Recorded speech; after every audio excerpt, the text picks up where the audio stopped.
Even after dawn had broken, the air journey continued on schedule. The only thing that had changed was the relationship between Sayaka and I. If you know what I mean.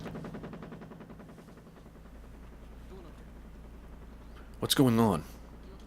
Well, we're proceeding right on schedule. Hey, you seen Sayaka? Around? I mean, not for any reason or anything. All right, she has not. Okay. Huh. I couldn't describe how I felt about that. Sort of relieved, sort of lonely. I knew it would be hard to face her again. Oh, there she is. Oh, am I the last one here? Oh, hey. Ah, this is what is known as Speak of Devil, my liege. How rude. In Japanese we say, a shadow looms. So you do. Such embarrassment. You were talking about me? What's going on, Yamato? Nothing extremely Yamato. Sayaka stood by me with a smile. I wondered how she could act so normal. Zero?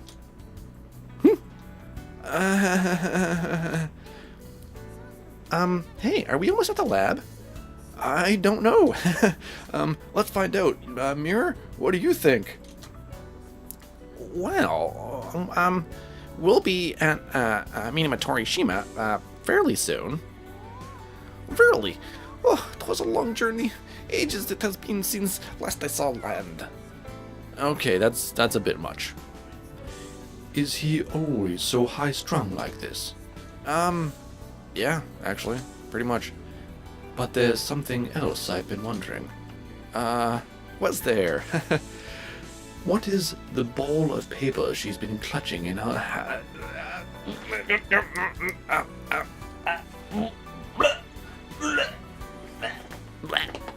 Gross. Gross. Gross. Oh. It's nothing. It is nothing. Sayaka. Why are you answering for her? Well, it really is nothing, though. The island is coming to sight.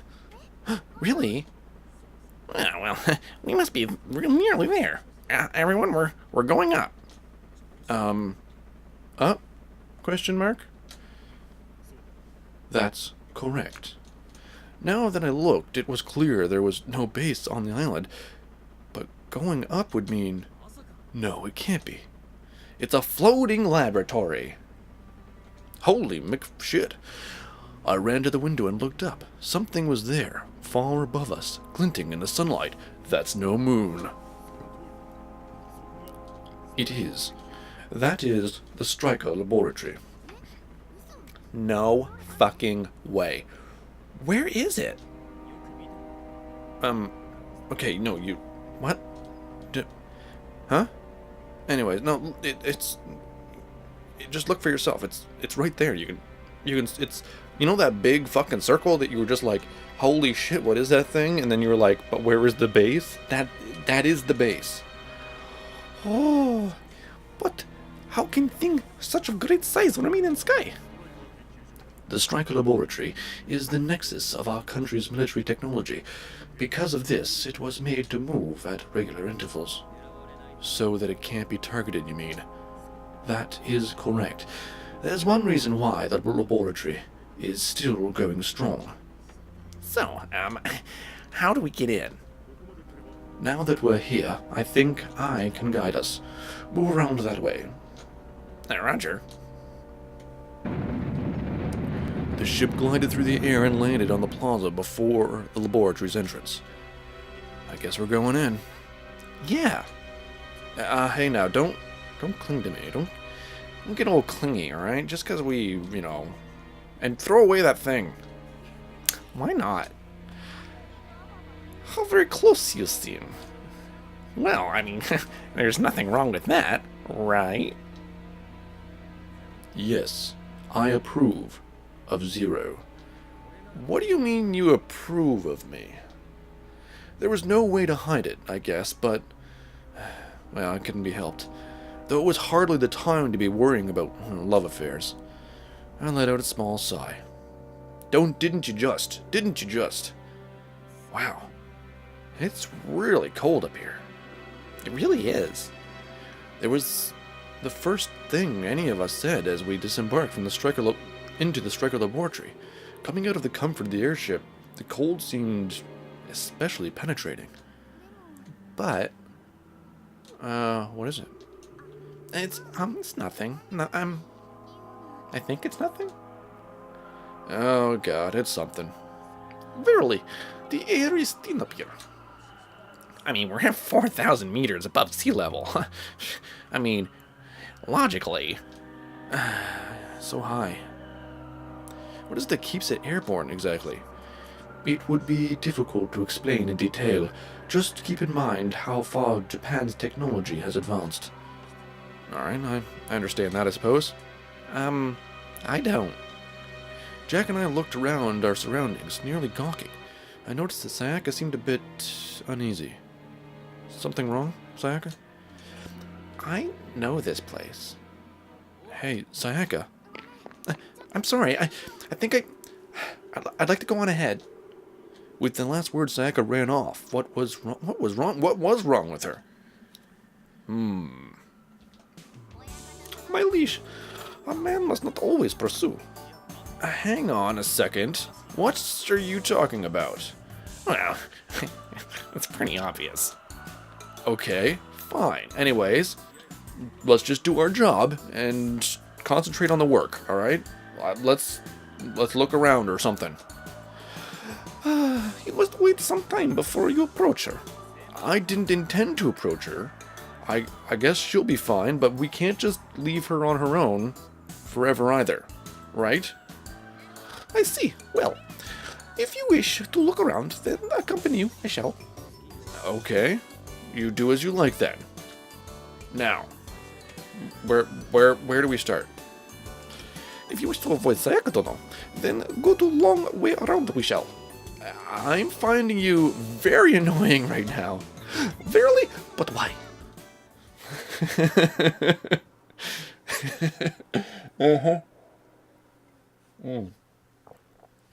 Sayaka entered the facility alone and arrived in a certain room. Something about the hallway was very familiar. She had no memory of it, but somehow she seemed to know her way around. With all the evidence before her, she could no longer doubt it. The things Father said. Maybe they were true after all. Sayaka's real father was Ichimonji Soichiro. It was the first time she had felt sure of it. I've been in this room before. She remembered her youth. Much of it had been spent in this room. This was my room, wasn't it? I lived here, in this lab, with my real father. The room itself was unchanged since she had lived there. It was like waiting for her return. Sayaka. I almost said Sayaki again. What is wrong with me? Sayaka picked up one of the stuffed animals lined up on the bed and gently dusted it off. Father. Sayaka tried to think about her real dad. As she did, she found her memories returning to her. This must be... She passed through a door she had passed every day. I don't think I had any friends, so I played with dolls and stuff, and stuffed animals. And when I got older, I practiced cooking for Dad and his assistant. Yeah, I think that's what happened. Gradually, the pieces started falling into place. I passed through this hallway, bringing lunches I had made, so if I go through this door, I should find Father's laboratory. Just like her own room, the was just as she remembered it. It was as if it had been waiting for her return. There wasn't any dust here, though. Perhaps because all the machines, it was exactly like the image in her memory. This was Father and... Sayaka's body. What is wrong with me? Sayaka's body began to tense up. She was afraid of remembering what came next. But she couldn't stop now. The man she was thinking of had worked so hard to achieve their goals.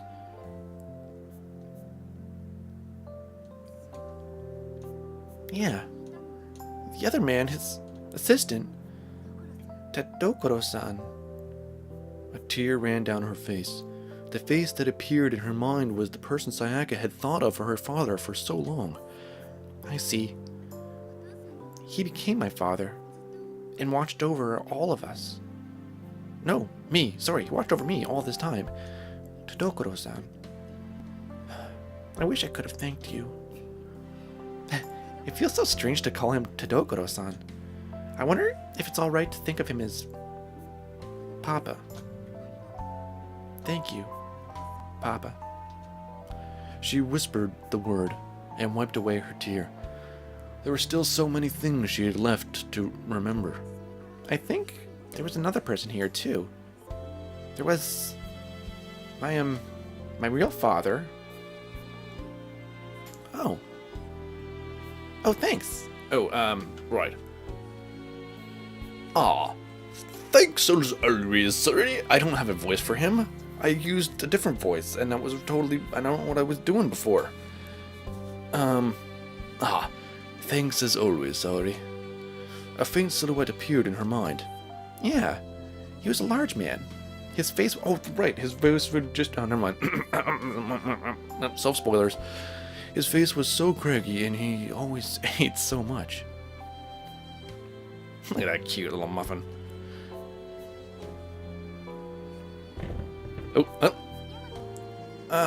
Yamato. And now she remembered the person she currently relied on. Cut off from her train of thought, she began to turn around. I'm sorry I went ahead. I've just been remembering a lot of...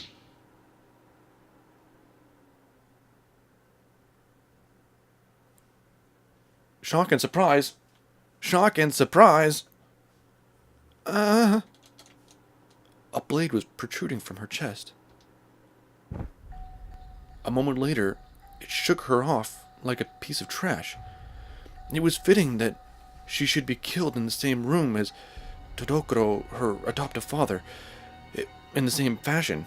Not room. I don't think I said room. I don't remember what I said. It was also fitting that the killer should be the same. Curtis reached out to where Sayaka lay and recovered the small homing device. This had been his backup plan all along, just in case Sayaka escaped. Now his plan has succeeded. Curtis grinned.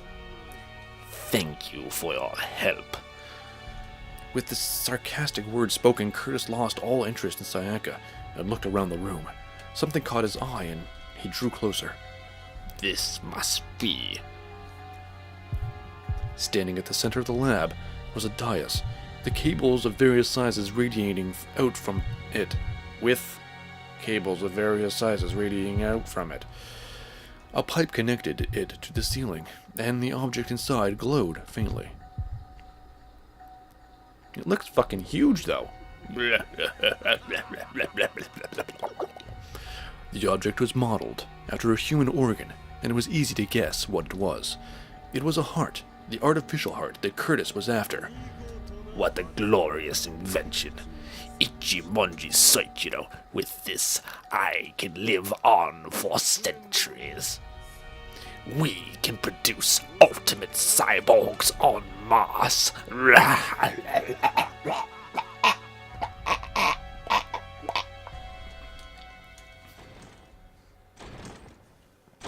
Oh dear.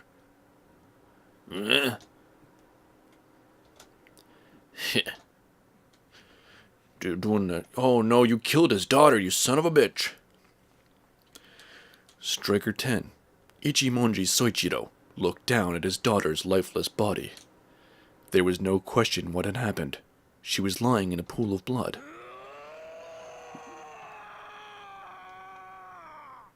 Yes, Striker 10. Yes. Oh, Jesus. 10 punched Curtis, channeling all of his rage into the blow. Curtis flew backwards, plowing through several walls before disappearing in a cloud of smoke. Saudi. No. Striker 10 knelt before the fallen Sayaka. It was clear that she had lost too much blood to recover. He first touched her body delicately, and then held her tight. Why? Why did you kill her? Why did you kill my daughter? What a curious thing to ask. The voice came from behind the hole, beyond the hole. Curtis appeared, smiling as he climbed back through it. The blow didn't even seem to have fazed him. Because she outlived her usefulness, obviously. How dare you? And let me warn you, I've no use for you at all. Curtis brandished his left arm. The forearm converted into a blade. Now, die. Ten cradled Sayaka in his arms as Curtis charged for him. If he was going to protect himself, he would have to release her. Instead, though, he used his own body as a shield to protect her. So, you don't intend to fight back? Don't touch her. Don't touch my daughter. Your daughter? She's nothing but a corpse. Oh dear. I won't let you. Each swing of Curtis's arms left a gash down Ten's metal body. His iron hide was scored and split, scarring him beyond recognition. Even so, Ten would not let go of his daughter. You're a stubborn one, aren't you? Then, I guess I'll just tear you to pieces. Let's see just how much punishment Japanese cyborgs can endure.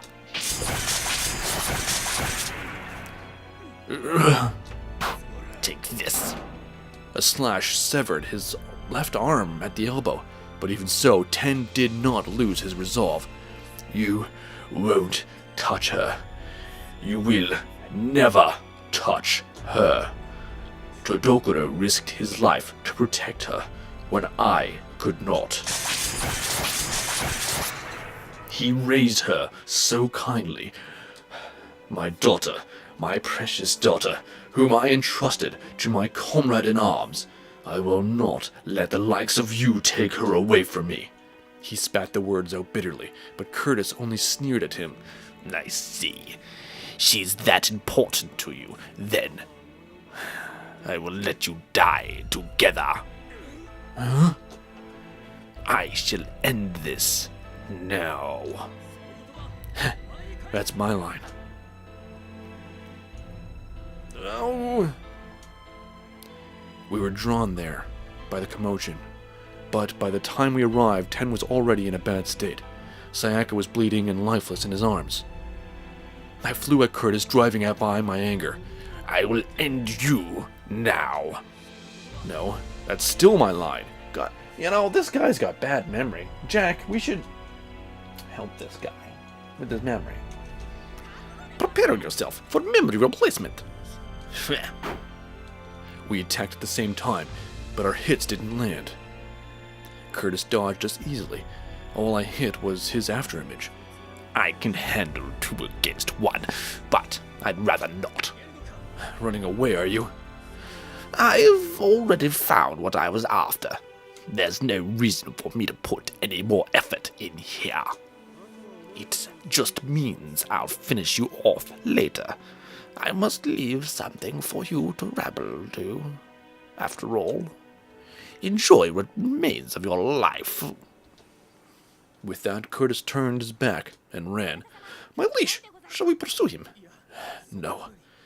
We got something more important to attend to. Tendono. Ten! Sayaka! I ran up to them. Ten was silent. He held Sayaka in his arms, crouched motionless on the floor. Ten is Sayaka dead? I could tell from the shaking in his voice. No, it wasn't just his voice. His whole body was trembling. He was so scared that he couldn't hide it. Sayaka. Sayaka. I won't let her die. What? I will not let I will not let the girl die. But Sayaka is already... Obviously, it would be impossible to revive her with normal medical science. But we are in a Stryker laboratory. We can apply hyper-advanced medical science. Can you do it? I can. In what little time I have left. What little time you have left? I took too much damage in the last fight. I don't have long to live. What did you say? Then we'll just heal you too. In time, it takes to do that. The girl will really die. I want this girl to have a future. I know that it is selfish, but please, allow me to try. God damn it. I punched the wall in irritation. My leash! What shall we do? How should I know what to do? The life of Sayaka or my comrade in arms? How can I weigh them against each other? What are you laughing at, Ten? No, I'm glad. I'm glad you feel that way, Zero. Now I know I can leave her future to you. I can't. You won't give up on saving the both of us, will you? I won't help you this time, but don't give up on that way of thinking. All I can do is beg you to indulge this old man's selfishness. I knew what he meant. The worst thing would be to waste the time he had left. There was nothing else I could do. All right, I understand. I thank you, Zero. Don't let anyone in here until the procedure is complete. Ten picked Sayaka's body up and stood. All right, let's go. Jack, Mirror. Do you think you might help us? Eh? Mirror. I'm sorry. I can't fulfill our agreement. Oh. I guess not. I see. Mirror followed softly behind us as we left the room, but I didn't know what had him acting so stunned. No, indeed I did not.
Never give up!